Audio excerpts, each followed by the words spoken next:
We love to have conversations in closets. I really wish you could see how small this closet is. I mean, I can like reach my arm forward. It's obviously not touching the wall, but it's very close. But it's all Yeah. good. Oh, Originally, the apartment that we were looking at had a slightly different configuration, and so the closet was going to be bigger. And Dylan had this idea for getting soundproof blankets to like put up and all this stuff. And then we got here and we were like, oh shoot. So yeah. whatever, I mean, it's all good. this place only has one closet, as you know, and That's this. That's this. yeah. And so, but you can see my mattress on the floor behind me. Box is Yeah. here. It's basically all that's left, and I'm sitting on the floor in a yoga mat, so we're both on the floor. Yeah. I always sit on the floor for these. Okay, well, yeah. I normally sit at the coffee table on a poof, but or I Yeah. sit next to a coffee table. I don't sit on the coffee table, but okay. So, how's life going, Rachel? My new apartment, I love it. I really wish that I would have found this place when I first moved here. I think it would have made my time in Dallas a lot better, but it is what it is. So we're here for the next foreseeable future, and yeah, I'm good. I have a lot going on. I'm like putting a lot of things in place to set myself up for the life that I really want, and the COVID situation is kind of allowing it to happen faster than I expected, but it's not like I have to sit back. Like I really have to insert myself and kind of create the thing that I want from nothing, which I have been doing, but it's just in a different capacity. And so the people that have been here are being really, really supportive and listening to my voice and respecting my priorities, and it's been really cool. So I see myself really being able to build into and live what I've been like working towards in new ways coming out of all of this, which is really awesome. Lululemon specifically is doing on-demand coaching internally. And so I talked to the store that I've been working with. I was like, hey, I still want to support you guys, but I'm going to be taking on these other opportunities. What does that look like for you? And they were like, we will figure it out. Like, you go for it. And I was just like, oh, fuck yes. So again, it's not totally figured out. I like to have an idea of what to expect so that it gives me a sense of control. And there's a lot up in the air right now. And so I'm just kind of taking it one day at a time. But for all intents and purposes, I feel very, very grateful. Like the things I want to do are opening up. Even the things that we're doing with the podcast, it's like opportunities are showing up to be able to take this into new territories and arenas that I wanted to, but I didn't think there would be a place for it until like 2021. And here we are. So it's really cool. Rolling. So, Rolling. yeah. Things happen. Yeah. How about you? I know you got a lot. Yeah. Let's see, I didn't put underwear on today. I'm not wearing a shirt underneath this. Uh-huh. I have to be out of my place tomorrow. Yeah, so I'm just trying to take it all one day at a time. But Yeah. I would be lying if I said I've been good. Yeah. Yeah. But Yeah, it's definitely been a roller coaster. I'm not gonna sugarcoat it, but yeah. I went into this thing, I know you did too, choosing to really face some long-term effects of trauma. Yep. And at the beginning of all this, I was like, what the fuck were you thinking? And then having that weekly touch base with the accountability to be gentle with myself and to be patient and to use this time to practice with, again, somebody to really bounce things off of has been hard, but a real gift. And I don't know if maybe I was just totally ready for it now, unlike any other time, or the timing was just right, or both. But I feel like I'm really getting a lot out of that. Yeah. And not to go on a tangent, but I originally went to talk about the trauma and how really I wanted to understand, like, how do I live with the long-term impacts of trauma on my life? Like, what does that even mean? Mm-hmm. And so I was expecting a lot more wrestling with the specific traumas that I went through, because that's usually what therapy has been for me, is like going back through it and like, and yes, there has been some of that, but it's been a lot more about, you know, I'm having a conversation about my relationships, or I'm having a conversation about my sexual wellness, and that I didn't necessarily see the dotted lines for how they connected, but that's actually how the trauma is playing out, not in having a conversation of like the trauma that I'm experiencing right now. It's like how the effects of my belief system and my thoughts and my emotions and how I deal with things and try to control things impacts my life today. And so that has been really cool for me, because I thought the conversations were going to be just about having to unpack and go back and, you know, reveal some deep, dark, terrible, terrible thing that I hadn't, you know, that I'd repressed or something. And to just have this space held of like, yeah, the shit you experienced was shitty, really shitty. And, you know, we can keep talking about that. Sounds like you have. And what's happening now? And then like connecting those dots of like, oh shit, that's why I need certainty in my life. Because when I had cancer, there was zero fucking certainty there at all. And so me being able to, like, I can deal with I don't care, even if it's like a certainty that isn't quote unquote good for me, I can be okay with that certainty because I know what I'm playing with. I know what the situation is. Now I can move forward. So it's just been interesting. It's just been interesting. It's been cool and hard and cool. Yeah. So. I love how you and I feel like are always kind of doing the same thing, but we're doing it differently and we're doing it in our own way and it shows up differently. And mine's sort of the opposite. Like the work I'm doing is a lot with kind of what you were saying. It's memories and going back and reprocessing them, because most of mine is like around like triggers essentially that have been showing up. And so it's how do you take something that is so emotionally intense and that puts you in a complete fight or flight stance, and then you de-escalate it. So when you have that scenario, like you'll still have it, but hopefully it's a lower level. So I'm not just like, Yeah. Well, and it's, I mean, even thinking about how how you dealt with the traumas that you had versus how I did, mine was very open and exposed. Like I couldn't hide what was going on. And so I think that probably had implications to how I ended up dealing with it versus you. And not that we're all the same, but also knowing that there's a universality to the human experience. Like I still have those fight or flights too. And I'm still learning, when am I experiencing emotion in a productive way and intensity in a productive way? And when is it at the expense of me actually being able to live my life? And then what do I do to actually deregulate, de-escalate, to take care of myself? Because even with all the work that I've done, and I mean, I still absolutely go through the same things. So yeah, but it does feel different this time. I like it, for me. Yeah, I mean, this is my first time exploring this. So for me, the past 2 months, I feel like I've learned more about myself in the past 2 months than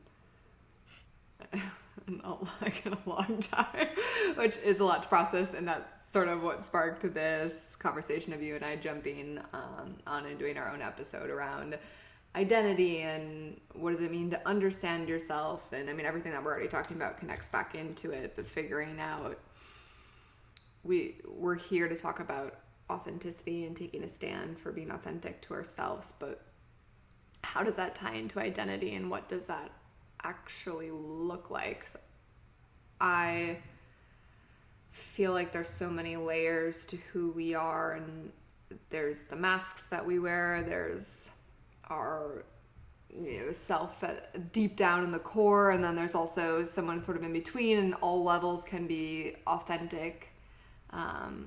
but for me, I'm like trying to peel back, like, what is actually me and what is things that I've taken on that are not mine, like expectations, things in society, that I don't need anymore to like truly get at the core of my own identity, which is like yeah, it's and again, I don't know if it's because it was I guess maybe I'm realizing it now. When I was younger, really quickly I had the cancer label slapped on me, and so I learned at a really young age what it's like to be put in a box. And honestly, I learned how you control how you show up, how people perceive you. And I learned how to curate my story really fucking well, and not always at the benefit of me. A lot of times it was at the benefit of making other people feel comfortable, in my perception, making other people feel comfortable. Maybe it to some capacity making me feel comfortable too, but yeah, I mean, when you came to me saying you wanted to play with this, I was like, oh my gosh, there's so much here. And there was a request that you had of me to put a slideshow of together for Instagram. It's so me too. It's like nothing more. We need to put a slideshow. Let's do a production. Yeah. I'm really curious about identity right now and all the layers that are there. And like, let's do a slideshow of like the outer layer and then what represents the inner layer and then who am I at my core? And I like shut down because I was like, I can't even like fathom categorizing myself into 3 parts. I'm just so much at once, depending by the second that, and then it was overwhelming for me to try and like put something around that. And then I actually got quite emotional because it was like anything that I put a stake in the ground felt like I was devaluing the other aspects of myself that are very, just as beautiful. So I appreciated that because I hadn't really realized that identity had such a visceral, response in me. And it's funny. I always am like self-proclaimed weirdo, and like, I would say that I have an idea of who I like to think that I am, and that's probably the thing I try to curate more than anything, which is some iteration of being a weirdo. And yet I am playing now, and we've talked about this in the podcast episodes this year, of like, I'm really good at doing that within like you can't see my hands, well, but it's like a bubble around me. I'm really good at doing that within my safe spaces. Mm-hmm. But outside of that, I curate. I curate a version that is like making sure that I'm not pissing anyone off, that I'm not, doing anything too crazy. And I'm realizing that absolutely has been self-sabotaging. And so how do I get more comfortable at 37, recognizing when I am tailoring, catering, tweaking myself to allow other people, in my perception, other people to feel comfortable and not be upset by anything that I'm doing. And so I've already created the space of like, this is too hard for people, or it's just very interesting because I was like, I know who I am. I'm fucking this weirdo, and I like, I'm at 4 on the Enneagram now, and like I'm unique. But then I was like, oh shit. And like in my environment, how do I show up in an environment? How do I show up more myself in the workspace more than I already do? Because a lot of people would be like, you are so authentic. So I appreciate this conversation. I that was just a big old rabbit hole I went down. No, I mean, and that's why I wanted to have it too, just because I'm struggling with it. Like, there's parts of me, and I think it's a level of accepting. There are parts of me that I've really accepted and that I feel super strong in, and a lot of those parts are what I generally portray outward more so. Those are the things that people see, and they're like, you're funny, you're outgoing, and I'm like complimenting myself, but whatever. You know, like there are things that I put out there, but then... Which you're allowed to do. Flip the hair. But then there's a lot of internal, and that's kind of what I was bringing up with doing the slides was there's me on the outside that a lot of people see. There's a me that my friends get to see, and then there's a me that, like, how I truly see myself. And we started out this conversation with Brooke in that was season 2, where we talked about the contrast, and that really clicked for me because I never felt like I could grasp my identity because there was so much contrast, like who I am on the outside of this confident person and then who I am on the inside. And I even think about, and we've been getting into this, but like inner child, like I was actually a pretty shy child when I was younger, and sometimes I still feel like about my truest, most sensitive, emotional self, like I feel like that is a very private part of my identity. And it hasn't been until recently where I've started to realize that I can be all of it, because I would just try to be like the one thing, or like I'm just this person that I project on the outside, but trying to honor the deeper parts of me that a lot of people don't see or that I don't show other people. And so that has been kind of interesting. We've kind of been talking about this, but I'm curious for you, when people talk about identity, or I've been listening to a lot of the Angry Therapist, and he talks about it's like your solid self versus your pseudo self. Your pseudo self being sort of your not authentic self, or the masks that you wear for other people, and your solid self being who you are at the core. And I was in one of his groups, and I asked a question about like, how do you feel like layers come into there? And he said he didn't see it that way, which I thought was interesting. Because I that's how I see it, at least, or maybe I'm still just like chipping away at things. I don't know. But I'm curious for you, they say a lot of times your solid self is how you acted a lot of times as a younger child. Do you have any connection to that, like on your solid self or your identity back to your childhood? I'm trying to tap into it. I don't know, I don't know if I totally agree with it. I don't know. I don't want to like use words that I was always described as like a very crazy child who like fucked shit up. Like you were a trailblazer. I was a troublemaker or a trailblazer. Trailblazer. Like I just caused I was like sneaky, and I disrupted things. I messed shit up, and like just to like mess with people. And I can distinctly remember as a kid like knowing that what I was doing was gonna like ruffle feathers, and doing it anyways. Which now I would say I do that, but I'm a lot more aware of like the impact that my actions have on other people. And so I don't know. I would say like I talk about it as like my soul, or my I don't know. I guess I never really like categorized it before, but if I thought about who my like essence was, I would probably more so relate it to my soul. Or when I'm trying to get guidance from, a quote unquote pure version of myself, I would usually try to tap into my soul, versus like a facade is what the language that I have used with Thrive.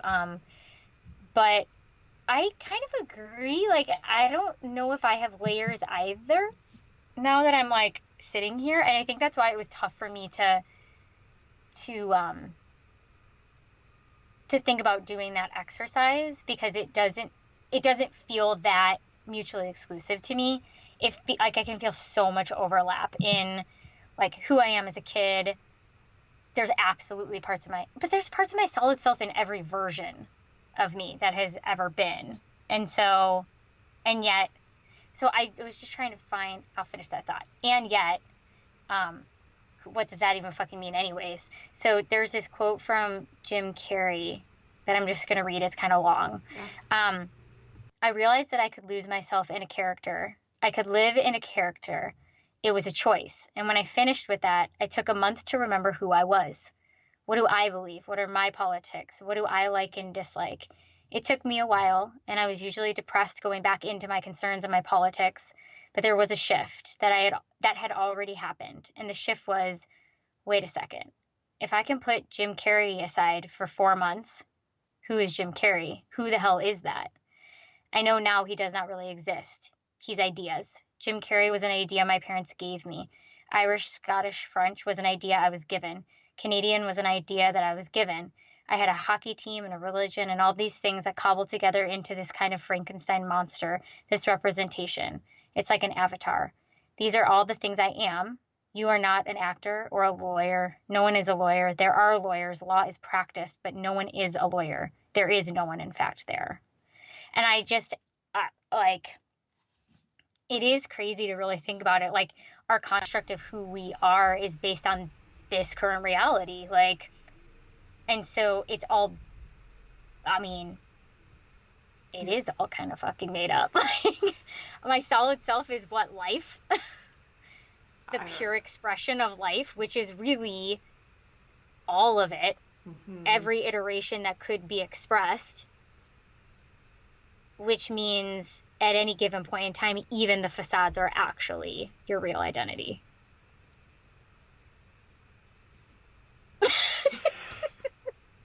It's interesting because I was on a vision and goals call today with Lululemon, and we were going through values, and they had us, you know, I've been doing this for quite a bit, and mm-hmm. so they had us, you know, get your values, narrow them down, and then they had us define them today. Mm-hmm.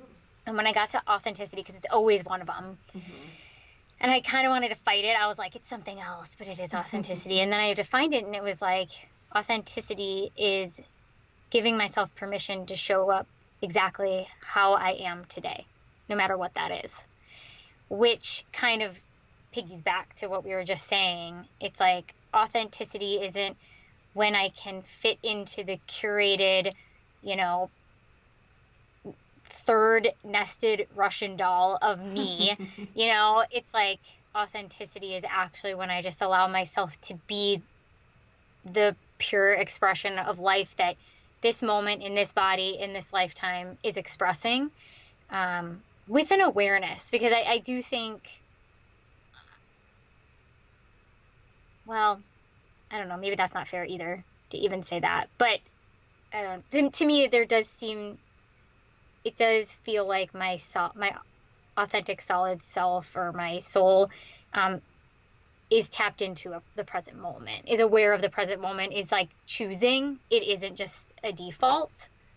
So, yeah. I don't know, I guess that would be the only thing that doesn't fit into my current theory that I just I mean, I like that approach, because again, like, it's just like we're so much too. Like, we have so many different parts to us, and I guess I say the word layers, but maybe it's just like there is just a lot to us, and encompassing that all in a description just seems impossible. So I like your approach, because sometimes I will be around people and I love to perform and I like to make people laugh, and I feel like I'm being my authentic self in those moments, but then there are other sides to me that are more reserved and that are more private, and there's so much, but one, and I always like fangirl over these people, clearly, like it was Gary Vee, now it's the angry therapist, so I'll just keep rolling with this, where I'm consuming my content, but the angry therapist also has a phrase too, are you running towards yourself or away from yourself? And that's like a good question to ask when you're making decisions, and I've been anchoring in that quite a bit lately, and it speaks to what you just said. Like, it's a very present moment question. Like, in this moment, what would be me running towards myself versus running away? And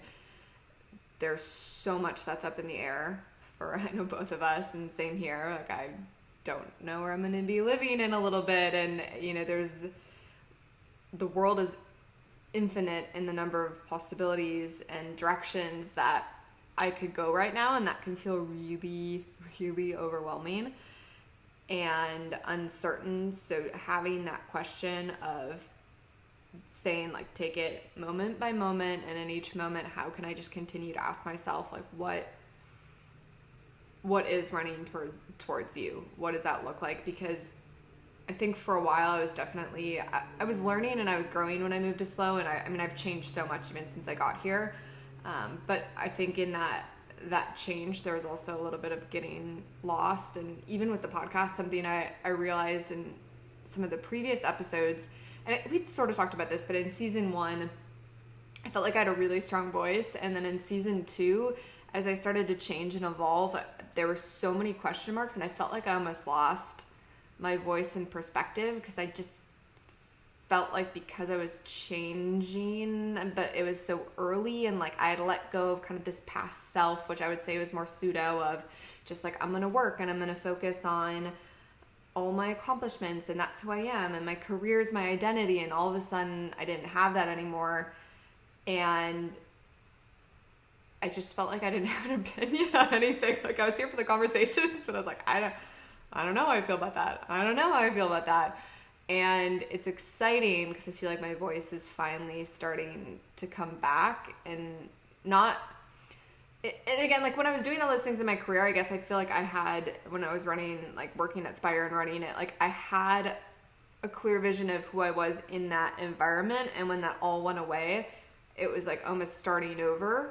And so I finally feel 2 years later that I'm starting to find my voice again. I think that's a huge part of identity, and just being able to share it and have your opinions and understand what you believe in. I love the idea of, I've heard that before, the running towards or running away. And I appreciate that. And maybe that is kind of similar to what I was saying, which is like, I mean, you are authentically running away from yourself when you're running away from yourself. And, you're, I don't know, maybe that's why they call it your solid self. Maybe your solid self is when you're authentically running towards yourself. And that usually is like in the present moment, when I am present, when I am conscious and aware, and I'm truly choosing for me, which I feel like I have been learning to do a lot more. That feels more like myself than even like a set of circumstances, because who I am today is not going to be who I am tomorrow, or who I was. And so to try and pinpoint that down, I used to try to do that, but now I think it's more of an acknowledgement of just like, oh, that's cool. Like at that point in time, that was the curation that marked that period of time for you. And that can be what it is. Like I can honor it for what it is without grasping onto it too tightly or trying to reject it. I think inner child work has kind of given me that a little bit. Yeah. And when I say inner child, I mean, that's also just like looking at like who I was a year ago. Because at least the person that I've been working with, and I really need to find the guy's name. I really like his approach to it, where he actually looks at like looking at your life as a timeline from when you were born to now. Look at all of the markers where you had these, like, he hasn't called them pivotal moments, but pivotal moments that you can remember, memories that are important, memories that shaped you. And they could be great memories or not so great memories. And at all of those points in time, that version of yourself is the one who experienced that experience more than any other version of yourself. And so in order to really tap into your memory and process and be there for yourself, it's your responsibility to build a relationship with that version of yourself, because they hold the key and you hold the ability to allow them to complete their processing. These are all his words. I did not come up with that. But it's been a really beautiful, I really like his approach to it. I don't really know where I'm going with this now. I guess just acknowledging our different identities across time. And it's like the importance of honoring them. I do think sometimes with this identity stuff, it can be like, you know, we can poo-poo like, oh, this facade that I created for myself. But it's like, no, that meant something to you. Yeah, that meant something. Like you curated that. That means like there's a lot of insight into what was important to you. And, you know, I've never done this before, but even the ability to recognize like, how have my facades shifted? Where have there been always the same constants that are there? To get a better indication of what your, you know, I don't know if it's your strengths. Maybe it is your strengths. Maybe it's your values. But I think for a long time, I used to think like masks, facades, bad. Mm-hmm. And no, they're not. They're just and I like that invitation too, because as I've been going through this process, sometimes I feel almost shame, like guilt around who I was in the past, because I'm like, how could you have been that person? How could you have thought that? I mean, even some ideas and revelations that I've had around relationships and how I used to interact with people. And now, with the knowledge I have now, I'm like, man, was I just being really manipulative because I had these things inside of me that I was trying to fill, and I used relationships to try to fill them. But that wasn't it's like the intention behind it, right? I didn't know that about what I was doing. Like, I didn't have the awareness for it, but yet here I am now. I'm like, oh, I'm enlightened or whatever, whatever. Like, I know more about myself, and I'm sitting here and I'm like shitting on my old self for the things I did that I didn't even know I was doing. Like, I should have known better. And so I like just saying that's who you were in that moment, because I do feel like when I was not completely. When I was running the studio, I was definitely a lot colder than I think I naturally am, and like I think I'm a lot kinder and more playful and things like that. But there were still parts of me, like the work ethic and all these things, that I do consider a part of myself, even though I've put more value on it then than I do now. But that was where I was at. That was like my identity, and I mean that's what I thought made me valuable at the time. Yeah, it's a really cool conversation. Yeah. I can totally relate to looking at past version of yourself and being like, what the fuck? I mean, honestly, I this morning was talking to my therapist about the fact that, I'm coming into this space of being able to actually know that I can speak what I want to people, and if they get upset about it, I don't have to be scared, and I don't have to be like, oh, okay, or like anything. Like, I can just own it very calmly and graciously, and I'm still working on it. I have very strong codependency stuff, but I'm getting really, really, like, I see myself growing.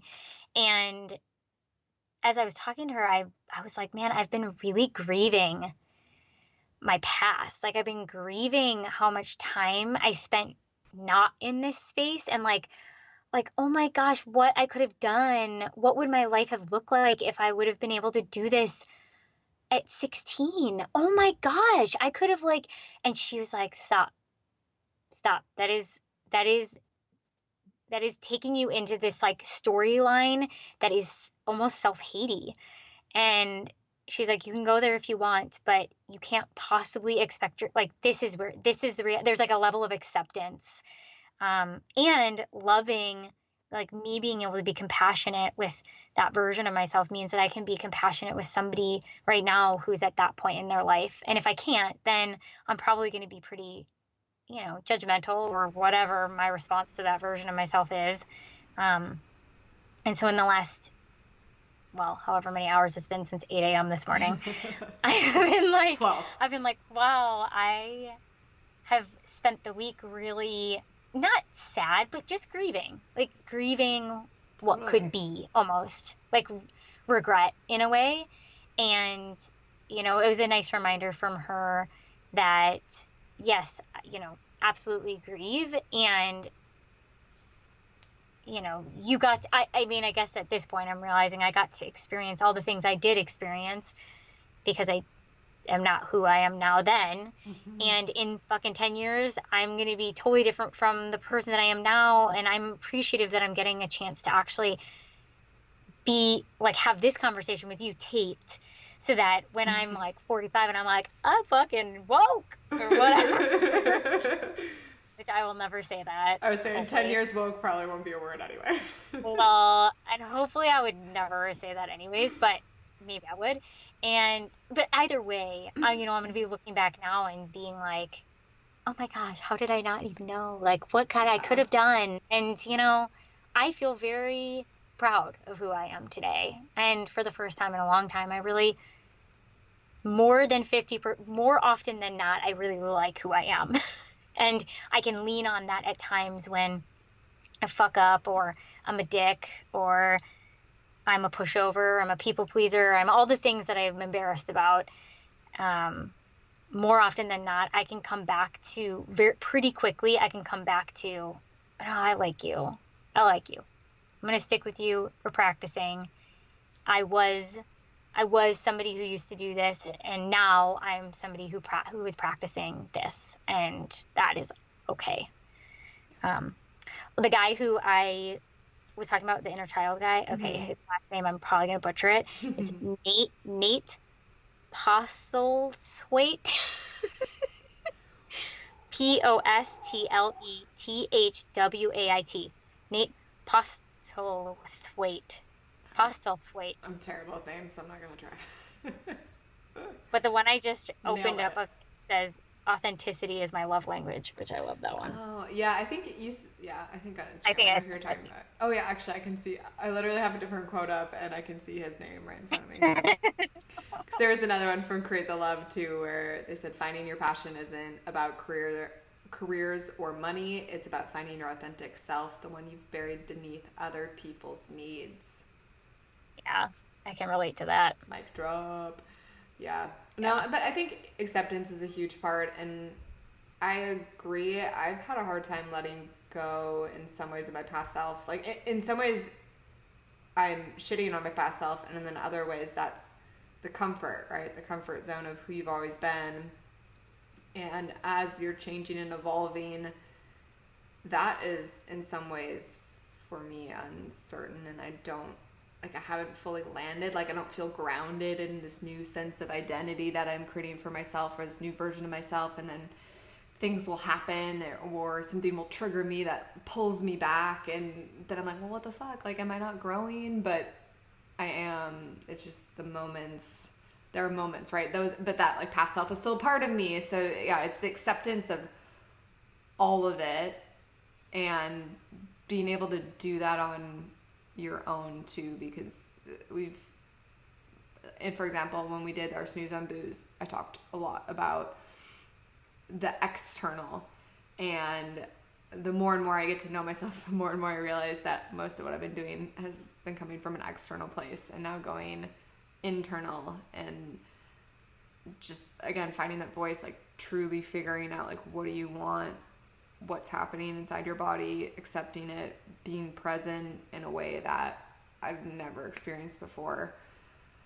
And it's exhausting, and it's cool, and it's scary, and it is all of it, and it's going to continue, I'm sure, but I hope, especially when considering nothing is certain in my life right now, I hope when other things feel like a little bit more certain for a while, although continually realizing that nothing is certain, nothing is safe, everything's going to continue to change. Even things that I thought, like actually around my identity, like things I always thought would just be like, no, this is me to the core. And like those things have been blown up. So I'm just like, none of it. And then part of me is like, none of it matters, right? And then it's very freeing. Like, fuck everything, nothing matters. It's all made up, but not fuck everything. Come from a place of love, but still fuck everything. You know? And then, I don't know. But then it's daunting because it's like, if you fuck everything, then what do you grab onto? The present moment. Right? That's all I can respond as. Because I agree. It's like, if I try to hold too tightly on to like the elusive form of who I think that I am, mm-hmm. It's like I grabbed the fin of a shark and I'm just getting whipped around and it's a moving target. Mm-hmm. But if I can just stay in this present moment and not worry too much about how things showed up or unfolded or how I, what parts I chose to, like, what levers I chose to pull to be whatever, whenever, or who I will. And it's like, what I can work with is here right now. Yeah. And here right now, this is a set of circumstances that I have. And within this set of circumstances, I love the prompt of like, within this set of circumstances, where am I at? And what does it look like if I'm running towards myself? And what does it look like if I'm not? And where do I sit within that spectrum? And it's okay. Whatever I choose is okay. It's actually okay. Yeah. I do find the reflective questions to be super helpful in just like grounding me in something so that I can get a perspective of something. Because it can be really overwhelming. It can be like, well, I'm this and I'm this. And I'm fucking pissed. I'm pissed. Right. But like I've been playing with like, I really value connection and I want deep connection so bad, but I have been burned. And so out of safety, I usually keep things pretty surface level. And there's a lot of people who, if they ever listened to this and tried to get close to me, and I I don't put up a wall so much as I just go cold. And I mean, maybe that is a wall, but for me, it feels like cold. But all I really want is connection. But then they'd want to be, and I'd feel overwhelmed, and then I'd shut down, or I'd be like, oh. And so it's interesting the contrast that exists within, who I want to be versus who I'm comfortable showing up versus, who all my shadow inner child fucking things are all trying to protect me and like, that exactly it can really be like. That's like my insides all the time. I'm like, what do I want right now? What do I want? I want to be safe, but I want this, but I want this, and then I want this, and then I was this, and now I'm this. Yeah. But at the same time, it's like the more I've found for myself, I'll say the more I have played with this, and I love this stuff. So I think I have a genuine lean towards what does it mean to be you and what does it mean to live a life? Yeah. You don't have to be a badass life. Like, what does it mean to actually like live a life and to choose to live a life and like consciousness? Like what?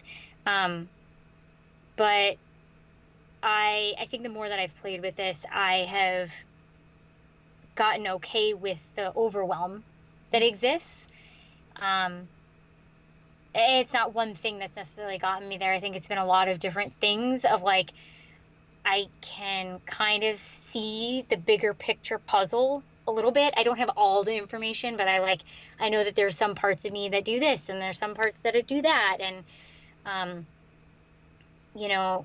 based on Tantra, I love that idea of every single moment is just is a human experience, is a human expression, is expression of life playing through you. Therefore, it's not something to run away from. It's an experience to embrace. And so there's little aspects of that. And so I think there is enough of a construct that I have to be able to ask myself a reflective question that can get me out of the like hamster wheel. That's the word. Hamster wheel. You know, and can kind of just like put a wrench in the system and disrupt my like, oh, I'm this and now I'm this, and then therefore that, and then what about that? And it's just like, yeah. Okay, wait. What's like one question I know? I know of a question. If I don't know, can't think of one, I usually have 50 million journals somewhere or papers that I can be like, what's a good question I can ask myself right now? Seriously, though. It is. I mean, yeah, it is. I love the invitation to be present, though, and like presence and acceptance, because, yeah, I mean, we're all our worst inner critic. And everything we do, it's just like, why did you do that? Because I'm always trying to like, why did I do it? Like solve it, black or white, and that's not really how this works. And just being like, it is what it is. It happened. Like, and not that it needs to stop there, and you just don't evolve or move forward, but I'm always like, well, what is that one? I mean, heck, what I messaged you the other day, I'm like, maybe I like emo music because I don't know how to express my emotions and they've been suppressed inside of me. And Rachel's just like, or maybe you just like emo music. And I'm like, no, this is gonna suppressed. To be fair, I'm pretty sure that I asked him very similar questions. Not at your age, like I'm not gonna do that. But, like, I have asked those kind of questions before, too. So, like, I have a few years of, like, wrestling with this stuff. And so it's almost, like, not really fair. I'm just like connecting the dots. I'm like, oh, you have suppressed emotions that you haven't gotten out, that you just push them inside you. I'm like, emo music makes sense. I still think there's correlation. But I think that, I do think it's cool, though. I do think it's cool, though, that we do come from different places, because I think it's helpful to hear it from somebody who's fresh, but then also to hear it from somebody who's like, this shit doesn't end. Like, we ain't done. Like, it's not like, oh, you get to look forward like in 8 years. Nope. And so I think it's cool. And, you know, there's aspects for me that I, you know, have my own discernment around, and I can kind of speak what my truth is now. And I can speak it from a place of like, and this is what it is now, and it may evolve, and all perspectives are allowed to exist. And so I think we have a cool dichotomy from that standpoint, both with like an undying passion for like being our true selves, which is really cool that we both happen to just cross paths at very strange times in our lives. So dude, I don't know. Yeah, I'm appreciative. I don't even know who I'd be right now. If I actually crossed. Dude, that one of the other days when you were like, I'm just really fucking not okay, and I was like, did I do this to her? Like, I'm like, is this my fault? Am I a terrible person? Like, do people meet me just like I send them down this roller coaster of life, and like she could have gotten out unscathed, and I was like, come play with me, like. And I was like, no, she's a. In all fairness, I feel like I was drawn to you though, so it wasn't like you were just like, come join my cult. I was just like, what is this thing that you are? It's like shiny flame. Let's touch it. Shit. I will say though that it has been cool. You know, I talked about connection earlier, and like my own identity, and you know, wanting to be somebody that people want to be around, but then freaking out when people want to be around me. Because I do, not everybody. I've had plenty of people who do not like me, but I have also had lots of people who really, same thing, like they really are drawn to me, and then I'm just like, I don't know what you want from me. Like, I'm just a fucking freak. Like, I don't know what to do. And when we first started becoming like friends, or like closer friends, when we were doing this podcast, and I was like, I really think you're like one of my close friends, but like I don't want to put any labels on it, or like no expectation. Like I might get really sick of you, because I was just so blatantly honest with you. Yeah. about that, and you just were like, okay, cool, like however long you want to be friends with me, I'll be friends with you. I was like, okay. But you're one of those people that I'm learning how to develop a deeper connection with through, like, we've had some discomfort. Like, I know that I've represented an identity that you, at times you were like, what the fuck? And vice versa. Mm-hmm. And so, like, I don't know, it's cool for me. I want to have that depth of connection through being myself, and I feel like I'm getting to experience that with you. I feel like I'm getting to experience that with Dylan in new ways that I never ever thought that I was going to be able to experience. And so I'm trying not to hold on too tightly to it and just enjoy it for what it is, and know that every relationship has its life cycle, and whatever is meant to be will be part of the experience, my authentic experience. And I'm very grateful for the time that I have, and I'm grateful for the practice in being able to not run away when it gets tough, and to be like, no, you said you want a connection, so you can just bounce, or you can kind of like work through what's happening, say what actually you need to say, and know that it's okay. And so, again, I guess a little bit of a rabbit hole there, but in relation to like being your authentic self with somebody else, it does take work. Like, totally. Yeah. Celebrate, detach. Celebrate, detach. That's been my motto.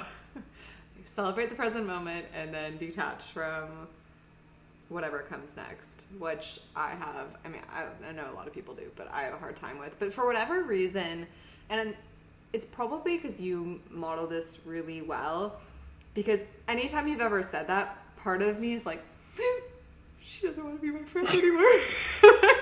This is her way of like slowly cutting the tie. Like, this has been great, we're breaking up. I'm like, and then I'm like, no, it's fine. That's like the first place my brain goes to every time you say that. I'm just like, it's okay. It's all gonna work out. But it's been very good practice, and I think just like knowing that, I was just like, okay, it's fine. Like, if it's just fine. I don't know. I've always just felt, I think, like, because of our relationship and our honesty and the conversations that we have, and also knowing like what a good person you are and how self-aware you are, that if you ever made the decision that, like, and vice versa, right? But like, in my mind, this is the conversation I'm having. Like, if you ever made the decision that you didn't want to be my friend anymore, I'd be like, all right, that's our truth. And I would applaud your truth. No, but I feel like I'd applaud your truth. I'd be like, because I just, like, you know, because we have these conversations about authenticity, and I'm like, Rachel's just authentically being herself. I'm just like, I'll take my bow. You're crying. I mean, I'd be super sad, but I would also just be like, I think because I have so much trust in how much, like, awareness and trust you have in your own truth, that I'd just be like, well, then it's fine. This is the closure. Like, versus I think a lot of other things or other people, I'm just like, no, I can fix this. Like, there's something that needs to be done. Like, you just don't get it. Like, the other person, I'm like, no, you just don't understand. Like, I'm meant to be, I don't know. With you, I'm just like, no, Rachel, she knows it. It's fine. Let's take my bow. It's kind of crazy, right? Like, it is, but it's like, but it's kind of, relationships were like that. Yeah, but I would say it's very refreshing, because yes, I still have, like, literally anytime you say that, like, my heart stops just for a second, and I'm just like, she's breaking up with me. And you should go. And then I'm like, it's okay. Yeah, you gotta go read the Enneagram 4. I'm like obsessed with it now. Oh yeah, that episode will be live now. Yeah. Dude, it's like, it's so me. I'm like, oh fuck. What? It's like, for the first time ever, I'm like, oh shit, okay, I gotta just own this shit now. Like, it's the first personality test that I've ever been like, bravo, you nailed it, and now I actually need to take responsibility for this. Yeah. I've actually been really impressed too. When we were recording it, I was like, am I a 3? Am I a 3? And then the more I looked into it, I was like, oh fuck, I'm a 3. I'm like, oh shit. And then I'm using that language now. Of course, I mean, it's influence, yes, but I'm like, oh, I I see what you're doing here. You don't feel worthy of what's happening. Right.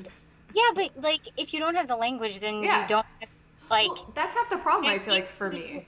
Yeah, is I don't have the language. I'm just like, I'm feeling things, and I don't know what to do Yeah. with feelings, and they're in my body, and they're stuck, and I don't get it. And then all of a sudden, someone gives you language, and I'm like, oh, okay. Well, that's why I was saying about like the meta puzzle view, because it's like now that I'm like, oh, there's this thing called a shadow, there's an inner child, there's a this, there's I don't, this is blah, blah, blah, blah, this is how I can. Yeah. Now all of a sudden I have a bit more construct to this reality versus it just seeming like I'm fucking crazy and like that's what happens and now yeah. So timely, the Enneagram and Coffee type 4 reflection from like 2 days ago was, what if true identity is the lack of seeking identity? Oh, I saw that. I was like, I love fucking being a 4. I fucking love it. That's so funny. There's so many good ones. Yeah. I went through, there's also, I don't know if we talked about this on the Enneagram podcast, but the just my Ennea type. Maybe we talked about it. I think you've been sending me stuff from I have, and they're from Wisconsin. They're from Milwaukee. I didn't know that. Yeah, they're Milwaukee, Wisconsin. We should have them on. We should. Because that was what got me really excited. Maybe we did bring it up. I mean, they have a ton of followers, but then I looked, and they're from Milwaukee, which is really cool. And a lot of their stuff that I've been sending you, I'm like, man, this looks so spot on.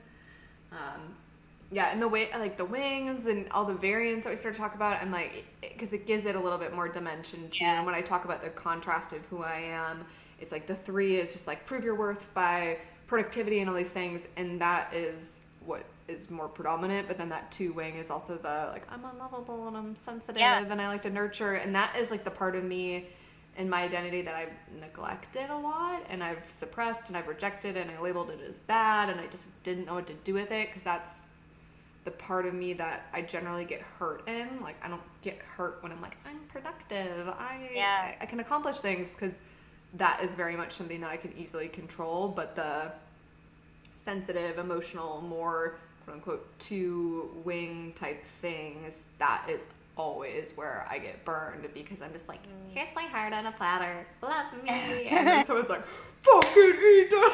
I'm just like, I tried. It is, I mean, our signs fit pretty nicely together too, because I'm 4 wing 3, so where my 4 would be really aloof and just wallow, my 3 is like very extroverted and like, let's get shit done, let's do this, let's make shit happen. I wish I had the explanation where it was like the relationships between the 2, and it was basically like your soulmates. Yeah. But we're not, because we're not going to put that label or expectation, because otherwise.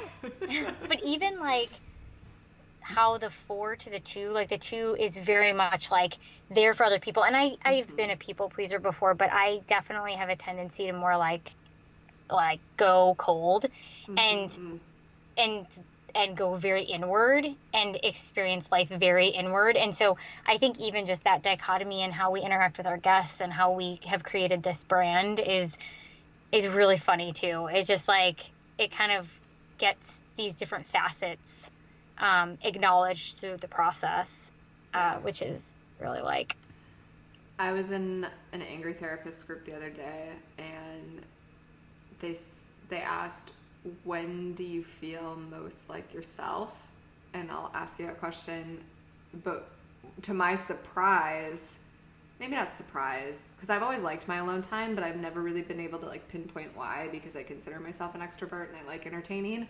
But I was like, when I'm by myself in, like, especially in nature, that is when I feel most myself. And so that inward, I'm like, oh, interesting that when I'm alone is when I feel most myself. So I'm curious, I'll ask you the same question. When do you feel most yourself? Well, now I've been influenced. Sorry, so sorry. That's okay. I think my first like inclination was when I'm dancing. Like that's always been. But an adaptation to that, I think, would be like running in nature, biking in nature, being in nature, but co-creating with people too. Like I love people. Like when I am on road trips and we'll just like belly up to the bar and like meet the people next to us. And I just am so fascinated by people. And so I think that. That's a good point too. I've always loved talking to strangers, and I mean, I'm sure there's many reasons, but I think one of them is because I can speak to them without them having any expectations of me and without needing to ever see them again. And because I have let go of those expectations, a lot of times I do feel like I can just show up and just be like, whatever, if you don't fucking like me, we'll never see each other again, and can show up a lot more myself, versus when I'm showing up with people that I have to be around a lot, I can be very like sit and wait. It's like a distrust of like what's happening. I'm gonna survey the room. What do you like? What are you thinking? Are you like, the question that's been coming up so much for me right now too, it's like, are you safe? Are you safe? Because if you're not safe, like I'm the same thing. Like I will just go cold, shut down. Like I will just sit there and just be like, nope. You get like quick, blunt, to the point. Like, stay away from me. If I don't think you're safe, I just like, I don't know. But then we go into the conversations of like, how do you open up then? And how do you not just build a wall? And I think it's like that very fine balance of acceptance, going back to what we were talking about, accepting that that's who I am today. And I can probably take small steps to let down that wall, but that's probably always, I mean, one, it's human nature, and like two, that will probably always be a part of who I am. Yeah. And like knowing that means that when you notice it coming up, you can choose what you want to do with it. Mm-hmm. Like you could experience it and then not get sucked into it, you know, not get taken for the ride of it, but just be like, oh yeah, there's that protective mechanism again, and am I actually safe? Yep. Yeah, how to make yourself feel safe. Sometimes I just feel like I'm sure a lot of people feel like this, but when you're in your cycles, I just feel like there is a giant brick wall, and I'm just running into it over and over again, expecting that it's going to fall down, and it never does. And finally, I just have to stop and be like, why don't you try to like fucking climb over it? Or why don't you grab a ladder? Or why don't you just decide that wall isn't worth it? Like, go climb a different fucking wall. Just stop smashing your face into it. Like, totally.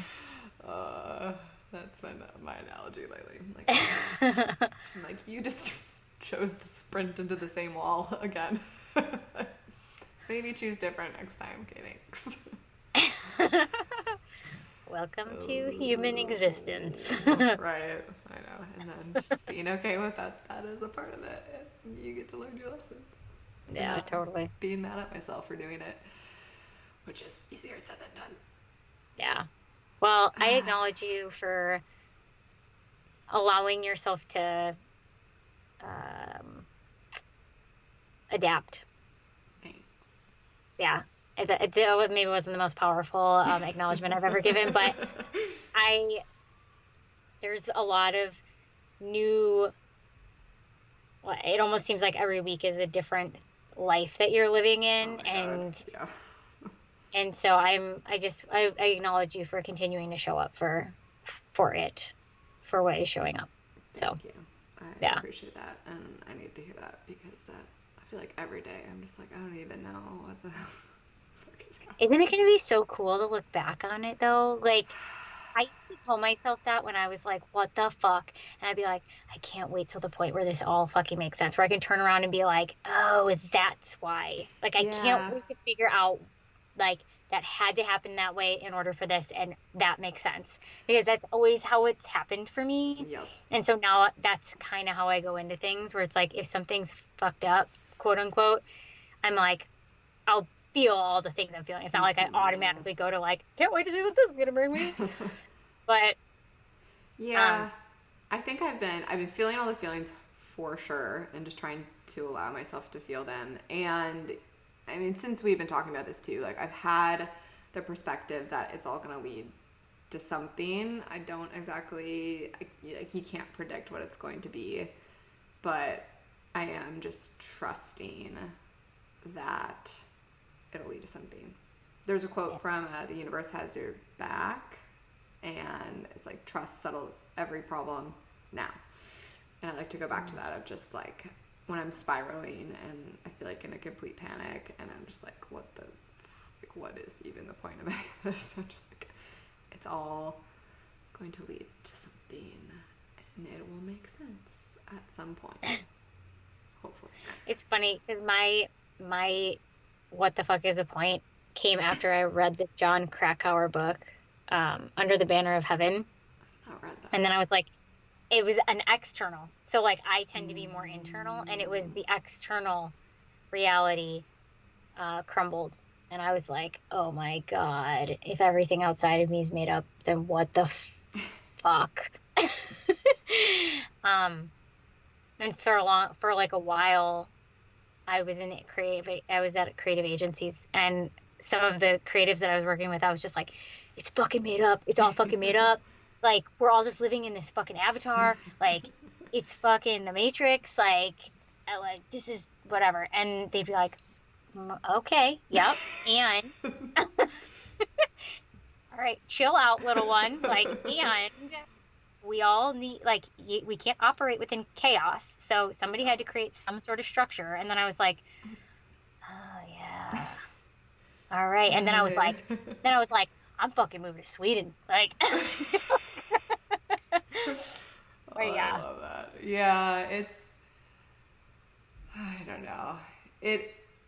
It's freeing when you realize everything is made up.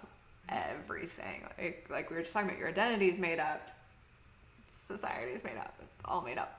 But it is chaotic. And yeah, but it's like a very good reminder as I'm making decisions, and again, going, like, for me, it's going back to that question, like, are you running towards yourself? And just like it's helped me let go of societal expectations. It's helped me let go of expectations of even people that I truly love, like that detaching, like, yes, I can love you and I can care about you, but I can detach from your expectations of me or your expectations of what you think my life should look like. And like, whatever my calling is, I'm just gonna fucking do it. Yeah. And yeah, do it with love and care about other people, but just fucking do it. Like, it's your life. And if I die of the Rona tomorrow, like, I don't want to sit and just be like, what if you did that? And yes, we do have limited time, but I want to make sure that with the time I have, I'm moving towards what I want. Yeah. Even if it has to be baby steps sometimes, because you can't always overturn everything overnight. Although I'm pretty good at that. I'm pretty good at like bailing ship. I feel like I should have been, I don't know, like someone that needs to escape in the middle of the night, because I feel like I can flip my life upside down in seconds because I have the ability to move so fast. I'm just like, sell your car, get rid of your house, move this, and then I'm just like, well, I have nothing left. All right, what do I want next? Go. I mean, but okay, I need to slow down. I'm going to just say this. I'm the same way. And I think it's because you and I are going to be taking the brand to places that require us to be able to travel all around. So I think so too. So, but okay, so you really wanted to have this conversation. I super appreciate it. What do you want to remember from this? I want to remember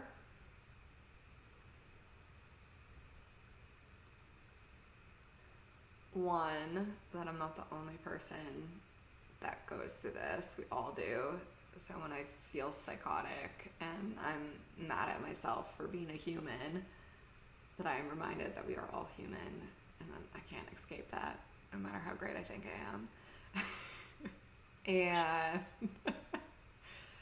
I want to remember to stay present, because that is my grounding, especially right now, and especially for someone who's trying to constantly plan and fix, and just to like have that not necessarily be to my benefit. Cool. What about you? I really liked when you said, I know that if you chose for us not to be friends, it would be because you were being so true to yourself. Like, it really hit hard. Like, I want to remember that I do live my life in that way. And I am a stand for that. And it's pretty cool. And then the other thing is that remembering that I actually really I do know how, or like, I can have deep connections with people. Like, I do know how to do it. I can do it. I've, for so many years, convinced myself that I couldn't, or, whatever. I wasn't actually, I was a bad person, or like, all the things that, but I do have an ability to connect with people and to not hurt them and to not be a burden. And so those are the two things that I really want to remember from this conversation, that you've helped me be able to remember about myself. So I appreciate that. Well, I will say again that I think a lot of credit goes to you, because it's also in our relationship, because I don't think I do that modeling that well in other places. So I don't know if it's just me, but we're here for each other for now. Like, just for now. Sorry, wait, my heart just stopped beating again. Hold on. Okay, fight or flight. You're getting kicked on the tribe. Remember, like, rejection being worthwhile every single time. Just oh my God, no. Okay, my one last question is, how do you live your true north as you are finding your identity today?